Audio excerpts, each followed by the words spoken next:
여러분 안녕하십니까? K사상 한사상을 확립한 최동환입니다. 자, 우리나라의 윷놀이가 고대 동북아 문명의 창조 원리의 그 핵심이 되는 태극과 64궤를 증명하며 바로 이 머리인 태극이 몸과 마음인 64궤와 일체가 되어서 자유자재로 움직이는 이 자율의 원리가 바로 반도체가 중심이 되는 이 반도체 문명의 그 작동 원리인 것입니다. 그런데 지난 3000년 동안 이 중화 사상을 주장해온 이 중국에서는 이 태극과 사상의 원리를 증명한 학자가 단 한 사람도 없었습니다. 자, 그런데 우리는 지난 강의, 즉 제14강에서 윷놀이의 독의 걸륜모가 곧 태극이고 사상의 네 가지 부호인 태양, 소음, 소양, 태음이라고 하는 사실을 함께 증명을 해냈습니다. 자, 이제 더 나아가 봅시다. 지난 3000년 동안 이 사상에서 64궤가 만들어진다는 원리를 설명한 학자는 이 중화사상을 주장한 중국에서 역시 단 한 사람도 없었습니다. 그러나 자, 오늘 이 강의에서 저와 여러분이 함께 윷놀이의 독의 걸륜모에서 만들어진 이 사상이 64궤를 만든다라고 하는 사실을 증명할 것입니다. 자, 바로 이 태극과 64궤가 하나가 되는 원리가 반도체 문명의 작동 원리고, 이 원리는 동서고금을 통해서 오로지 이 신성한 우리 한민족의 K사상, 한사상만이 정확하게 증명을 해낼 수 있는 것입니다. 자, 강의 시작합니다. 자, 한단고개에는 윷놀이가 곧 주역의 원본인 한역의 원리이고, 이 한역의 원리가 곧 천부경을 바탕으로 한다라고 하는 내용이 나와 있습니다. 자, 그러니까 이 천부경은 이 천부도, 특히 개천을 설명하는 이 도상에서 설명이 되는데, 이 도상의 중앙 36이 곧 태극이고, 이 태극에서 사상이 설명되고, 이 사상이 곧 윷놀이의 독에 걸륜모였다, 이렇게 되는 것이고, 이 외부에 있는 64개의 점이 곧 64궤인데, 이 64궤 또한 윷놀이의 독에 걸륜모에서 만들어진다라고 하는 내용이 되는 것입니다. 그러므로 해서 윷놀이에서 이 머리인 태극이 몸인 64개와 일체가 되어서 자유자재로 움직이는 자율의 원리, 그러니까 반도체 문명의 작동 원리를 설명한다, 이렇게 되는 것입니다. 자, 살펴봅시다. 자, 이제 지난 강에서 설명했던 이 사상의 원리에 대해서 다시 한번 보겠습니다. 그러니까 주역 계사전과 주희의 역학계몽은 태극 양이 사상 8궤 64궤가 수직적 계급 구조의 지배와 피지배의 이원론으로 설명을 했는데, 우리 K사상은 그런 것이 아니라 머리인 태극이 몸과 마음인 64궤를 자유자재로 움직이는 원리인데, 이 태극 안에서 이 사상이라고 하는 부호가 만들어진다라고 하는 것을 설명했습니다. 그런데 이 사상의 중앙점, 이 5점이 바로 윷이었습니다. 따라서 윷은 부호가 없다라고 설명했습니다. 자, 이 내용은 대단히 중요합니다. 자, 지난 강의에서 이 윷은 주곡을 담당하는 우가고, 우가는 부호가 없다 라고 설명을 했습니다. 이 내용은 대단히 중요합니다. 그러니까 이 사상이라고 하는 부호는 독의 걸모만이 설명이 되는 것입니다. 이와 같은 네 개의 부호, 그러니까 태양, 소양, 소음, 태음이라고 하는 부호를 갖는데 윷은 부호가 없다. 이건 대단히 중요한 내용입니다. 자, 우리는 태극을 네 방향에서 살펴봤을 때 사상이 나타나고 그 사상이 도계걸륜모이며 도계걸륜모가 오가이고 오가가 바로 태극이다라고 하는 내용까지 살펴봤습니다. 그러면은 64계는 뭐냐? 거기에 대해서는 우리 천부경 3일신고 366사 중에서 이 3일신고라고 하는 경전이 그 내용에 대해서 정확하게 설명하고 그 내용을 다시 한단고기가 받아서 설명을 합니다. 그러니까 이 3일신고는 설명하려고 그러면 뭐 엄청나게 그 중요한 내용, 그 긴 내용인데 간단히 보면은 3일신고는 366개의 글자로 이루어졌는데 이 366이라고 하는 숫자가 가지는 의미는 너무나 의미심장합니다. 이건 다시 또 자세하게 설명을 할 것이고 3일신고는 5개의 장으로 이루어져 있는데 그 첫 번째 장 제1장이 허공 36자이다. 그런데 이 허공 36자의 36이 바로 태극이고 태극이 오가이고 사상이며 또한 도계걸륜모이다라고 하는 내용은 제가 설명했을 것입니다. 자, 그런데 이 36글자를 설명하는 첫 번째 그 시작 문구가 제왈 이오가중입니다. 제는 단군 천왕이고 오가가 바로 도계걸륜모이죠. 이 36이라고 하는 숫자에서 오가가 바로 나오는 것인데 그 다음에 제왈 이오가 중이 나옵니다. 이 중이 뭐냐 하는 것이 이제 지금까지 누구도 설명한 바가 없는 것이죠. 자, 이 중이 바로 64궤이고 이 64궤 그러니까 오가는 태극을 상징하는 36이다라고 제가 찍어서 3일신고에 설명을 해놨고 중은 64개를 상징한다고 찍어서 설명을 했는데 이 중이 64개로 나와 있는 내용을 보다 자세하게 설명한 것이 한단국에서는 구황 64민이라 해서 64민으로 설명했다. 64개를 또한 한단국에서는 민유 64도 이 민이 64도이다라고 설명한 것이죠.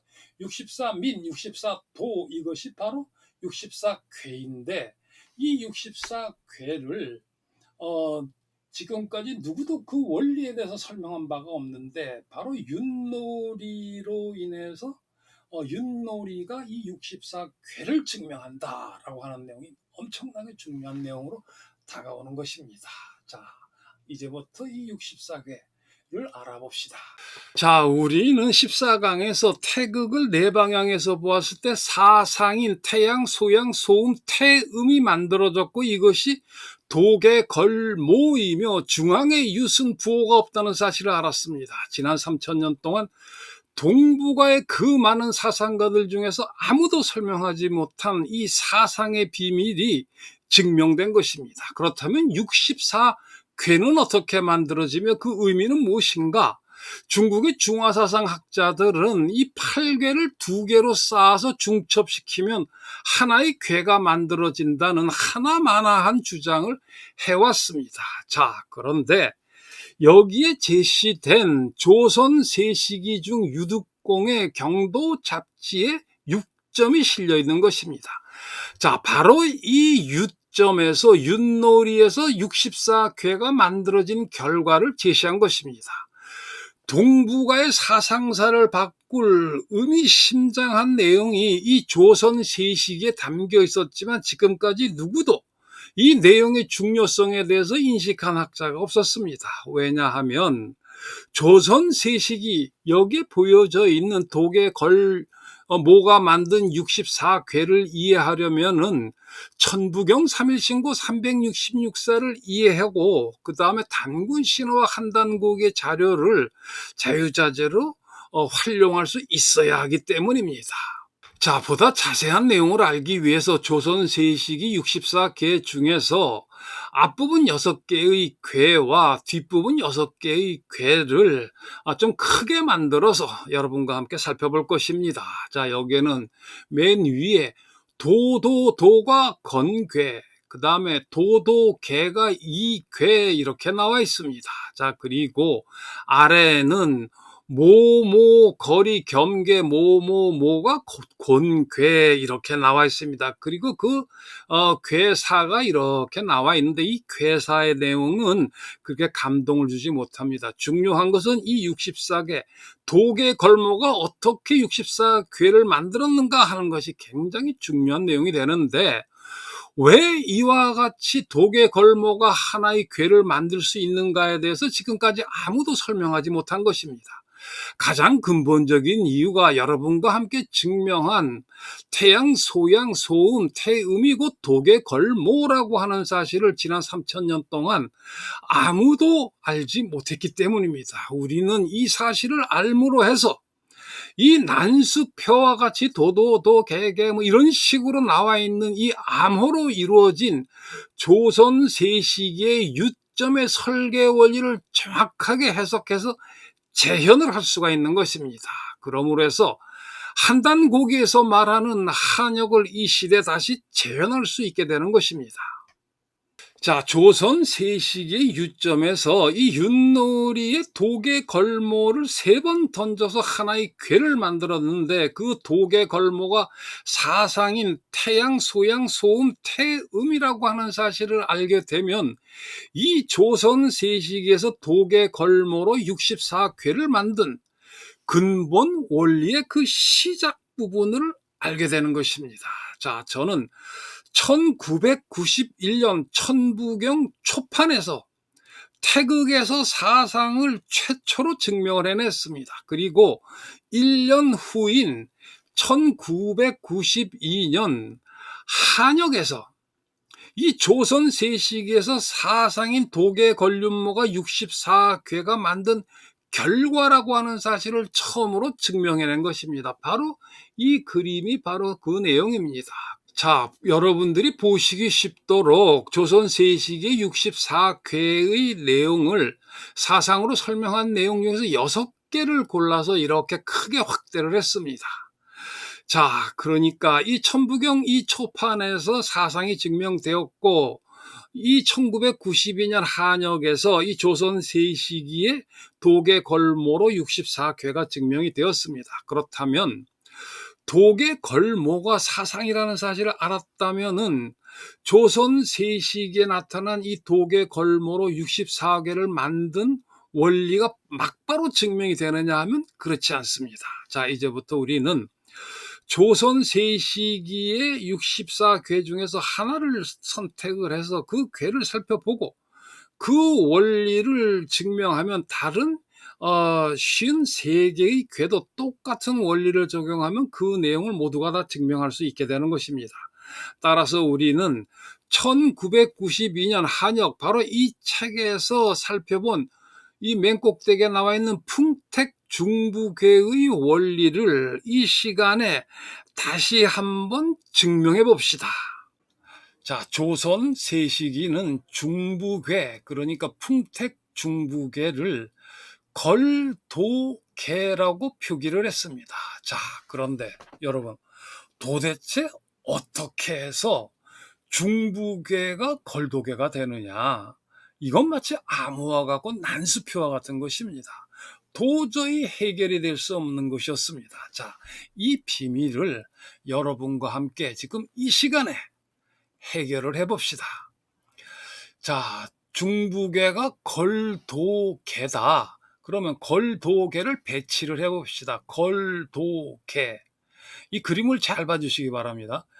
걸은 소음이고 소음은 이와 같은 부호이다라고 하는 것은 지난 강에서 함께 증명을 했습니다. 자, 태양은 이와 같은 부호이고 소양은 이와 같은 부호이다. 그러니까 걸도개는 이와 같이 6개의 효로 변환이 된다라는 걸 알았습니다. 그렇다면 이 6개의 효 중에서 위의 3개의 효가 위의 궤, 그래서 상궤가 되고 아래의 궤, 아래의 효가 이게 3개가 되어서 이 아래의 효가 하궤가 되는 것입니다. 그래서 상궤를 이루는 3개의 효와 하괴를 이루는 세 개의 효가 합쳐져서 하나의 괴가 되는 것입니다. 이와 같은 방식으로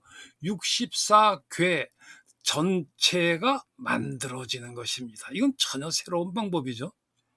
자, 그런데 여기에서 굉장히 어려운 벽에 부딪히게 됩니다. 이 괴를, 상하괴를 바로 적용해 가지고는 절대로 풍택중부괴가 나오지 않습니다. 그럼 어떻게 해서 풍택중부괴가 나오느냐? 자, 여기에서 어 괴를 변환을 시켜야 합니다. 괴를 변환시키는 방법에 크게 두 가지가 있는데, 하나는 괴를 뒤집는 방법이 있습니다. 그것을 종괴, 괴의 효를 바꾸는 방법이 있습니다. 이것을 착괴, 그래서 착종괴가 되는데, 이 조선 세시기의 유점에는 종괴를 적용을 해야만 하는 것입니다. 바로 이것이 벽이었던 것입니다. 뚫을 수 없었던 벽이 되는 것입니다. 자, 그런데 우리는 이 종괴를 적용해 봅시다. 자, 위의 세 개의 효, 그러니까 상괴를 뒤집어 버리면은 맨 아래가 맨 위로 올라가고 맨 위의 효가 맨 아래로 내려가고 가운데는 그대로 연결이 됩니다. 그렇게 해서 이 태괴는 손괴로 바뀌게 되는 것입니다. 자, 아래도 마찬가지입니다. 맨 아래의 효가 맨 위로 올라가고 맨 위의 효가 맨 아래로 내려가고 가운데는 그대로 연결이 됩니다. 그러면 이 손괴는 태괴로 바뀌게 되는 것입니다. 자, 이렇게 우리가 종괴를 적용했을 때 걸도개, 그러니까 소음, 태양, 소양으로 만들어진 이 6개의 효가 하나의 괴가 되었을 때 풍택중부, 위는 손, 아래는 태에서 풍택중부괴가 정확하게 만들어진 것입니다. 자, 중부괴가 걸도괴다라고 하는 것을 우리는 방금 정확하게 증명을 해낸 것입니다. 여태까지 아무도 풀 수 없었던 내용을 여기서 증명을 한 것입니다. 바로 이와 같은 방법을 사용하게 되면 이 조선세시기 64괴 전체를 똑같이 만들어낼 수가 있는 것입니다. 자, 그러니까 바로 이것이 지난 3000년 동안 동북아에 전혀 알려지지 않았던 우리 한민족의 한역인, 그러니까 사상인 독의 걸모를 사용해서 64개를 만드는 방법을 방금 증명을 해낸 것이고, 그것이 바로 조선 세식이라고 하는 책에 담겨 있었던 것입니다.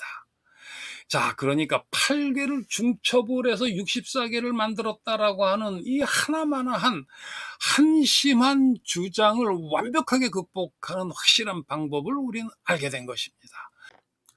자, 이제 우리는 한단고기에서 배달국 천왕께서 윷놀이로 한역을 강연하셨다. 그런데 바로 그것이 신지혁덕이 기록한 천부경의 유였다는 말이 무슨 말인지 정확하게 알 수 있게 됐습니다.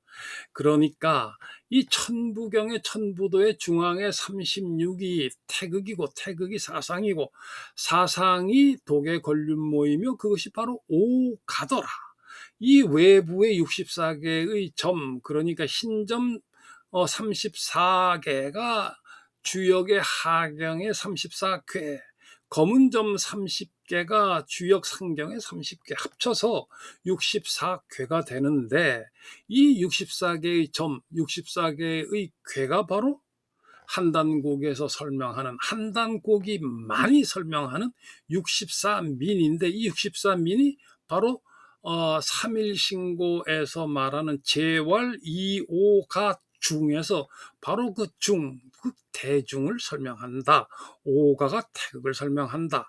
그러므로 해서 우리는 이제 머리가 몸과 마음을 움직이는, 자유자재로 움직이는 이 원리가 천부경에서 나왔고, 삼일신고에서 설명이 되고, 한단곡에서 설명되며 또한 단군신화에서 설명이 되는데, 이 내용이 바로 자율의 원리, 모든 것이 자율로 움직이는 반도체 문명의 작동 원리다라고 하는 사실까지 우린 쭉 이어서 이해를 했습니다. 자, 여러분, 지난 3000년 동안 중국의 중화 사상은 주역 계사전 그리고 주희의 역학 계몽 등에서 태극 양이 사상 8궤 64궤라는 식의 수직적 계급 구조의 지배와 피지배의 이원론으로 설명을 하면서 그것이 마치 동북아 문명의 핵심 원리인 것처럼 주장을 해왔습니다.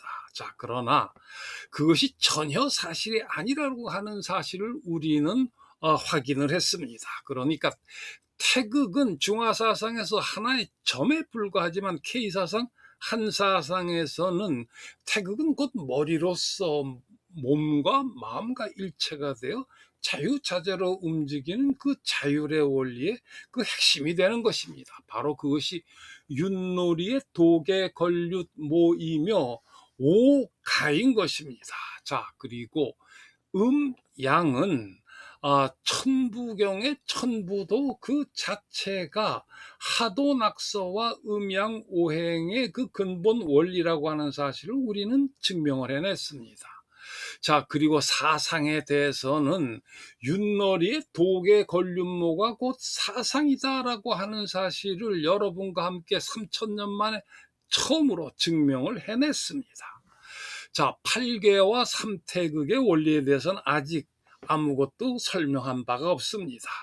자, 이 8궤와 3태극의 그 심오한 원리는 이 강의 순서에 따라서 여러분에게 명확하게 정확하게 증명을 해낼 것입니다. 자, 그리고 64궤는 조선 세시기의 유점으로 나타난 그 64궤의 그 암호와 같은 비밀을 방금 여러분과 함께 완벽하게 찾아내서 증명을 해냈습니다. 그리고 이 64궤가 3일신고의 제왈 2오가 중에 그 중, 즉 대중으로서 한단곡에서 말하는 64민이라고 하는 사실을 확인했습니다. 지난 3000년 동안 그 누구도 알지 못했던 이 64궤의 진정한 의미를 증명을 해낸 것입니다.